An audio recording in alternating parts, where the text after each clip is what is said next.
रोहन, एक बार फिर सोच लो, हमें अब शादी कर लेनी चाहिए। मैं तुमसे बहुत प्यार करती हूँ। रोहन ने हंसते हुए कहा, हाँ कर लेंगे। पर सोनिया को क्या पता था कि रोहन एक अय्याश किस्म का लड़का था। वह एक टाइम में बहुत सी लड़कियों से प्यार का नाटक कर रहा था और लड़कियों को बहला फुसला के उनका गलत फायदा उठाता था और बाद में उन लड़कियों को डरा धमका के उनका मुंह बंद कर देता था।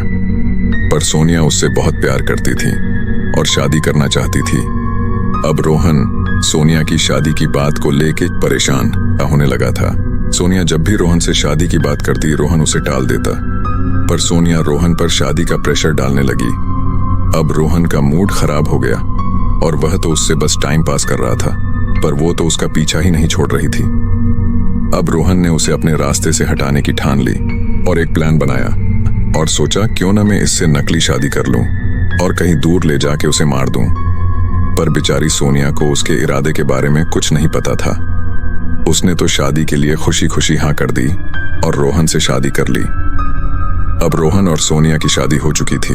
अब रोहन ने उसे हनीमून के बहाने एक हिल स्टेशन पे ले जाने का प्लान बनाया और वह उसे लेकर एक जंगल के बीचों बीच बने एक सुनसान होटल में पहुंच गया। सोनिया ये सब देख डर रही थी, पर रोहन के प्यार ने उसे इतना अंधा कर दिया था कि वो सब कुछ देखते हुए भी कुछ समझना ही नहीं चाहती थी। अब वो खौफनाक रात आ चुकी थी। सोनिया अपने हनीमून के लिए दुल्हन का जोड़ा पहन के रूम में तैयार बैठी थी। तभी रोहन सोनिया के लिए पीने को दूध लाया, पर उस दूध में जहर था और वह दूध पी के सो गई और उसके बाद वह उठी ही नहीं। अब रोहन ने सबूत मिटाने के लिए उस कमरे को आग लगा दी और वहां से भाग गया। पर सोनिया अभी मरी नहीं थी, वो अभी भी जिंदा थी। वह जोर जोर से चिल्लाने लगी, प्लीज हेल्प, मुझे कोई बचाओ। वह कमरे में दर्द से चिल्लाती रही और जल के उसकी मौत हो गई। पर वहां उसे बचाने वाला कोई नहीं था। उसने जिस पे इतना विश्वास किया, उसने ही उसकी जान ले ली और उसने कसम खाई कि वो अब किसी को नहीं छोड़ेगी। इस बात को अब बहुत टाइम बीत गया और रोहन सब भूल चुका था, पर एक भूतिया रात उसका इंतजार कर रही थी। सोनिया बहुत सालों से उस घड़ी का इंतजार कर रही थी और अब रोहन ने शादी करने का सोचा और जल्द ही उसने शादी कर ली। पर उसे क्या पता था कि उसकी मौत उसके घर के बाहर खड़ी थी। अब रोहन अपने रूम में आया और बैठ के अपनी वाइफ का इंतजार करने लगा। गेट बजा और रोहन ने गेट खोला तो वहां कोई नहीं था। रोहन ने पीछे मुड़ के देखा तो बेड के पास कोई खड़ा था जिसने शादी का जोड़ा पहना था। अचानक से लाइट हिलने लगी और बंद हो गई। रोहन ने डरते हुए धीरे से बोला, आप कौन हो और अंदर कैसे आई? उसने कोई जवाब नहीं दिया। वह डरते हुए उसकी ओर चलने लगा।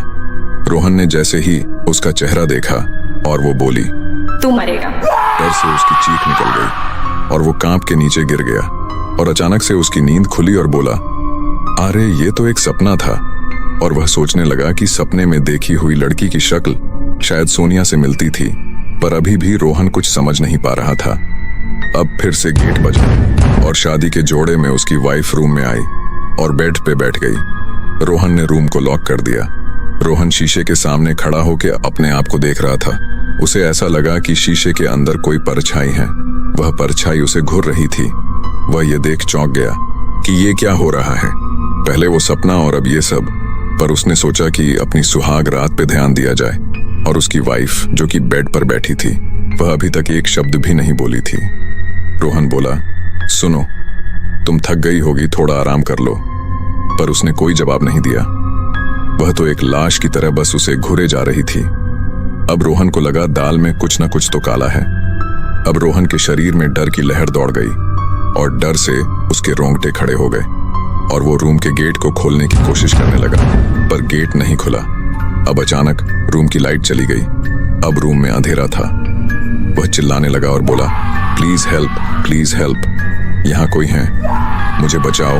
अब उसकी आवाज में डर को महसूस किया जा सकता था। अभी भी उस औरत ने कोई जवाब नहीं दिया।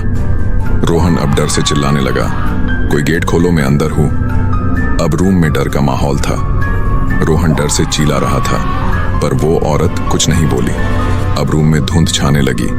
अचानक रोहन को ऐसा लगा कि रूम में कोई चल रहा है। और किसी की फुसफुसाहट को भी सुना जा सकता था, जिसमें किसी की हल्की हंसी को महसूस किया जा सकता था। और वो हंसी धीरे धीरे तेज होती जा रही थी और वो औरत बोली, सोनिया, मैं भी ऐसे ही तड़पी थी, अब तू भी तड़पेगा। इतना बोल वो शांत हो गई। इतना सुनते ही रोहन की पूरी लाइफ उसकी आंखों के आगे चलने लगी और डर से वो माफी मांगने लगा और सोनिया उसकी ओर चलने लगी। कमरे में धुंध छा गई। अब रूम एक जले हुए कमरे की तरह लग रहा था, जैसे रूम में आग लगी हो। रोहन को चारों ओर गर्मी महसूस हो रही थी। अब उसने सोनिया को देखा। उसके पैर जो कि आग में जले हुए थे, वो उसकी ओर बढ़ते जा रहे थे और उसने उसके चेहरे की ओर देखा तो उसको देख रोहन की चीख निकल गई। वह पूरी तरह जला हुआ था और सोनिया बोली,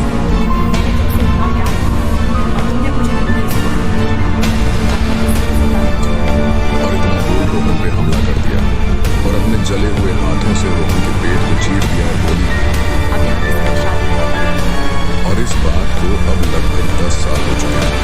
आज भी किसी की शादी होती है तो वो जरूर आती हैं और दूल्हे को मार देती है।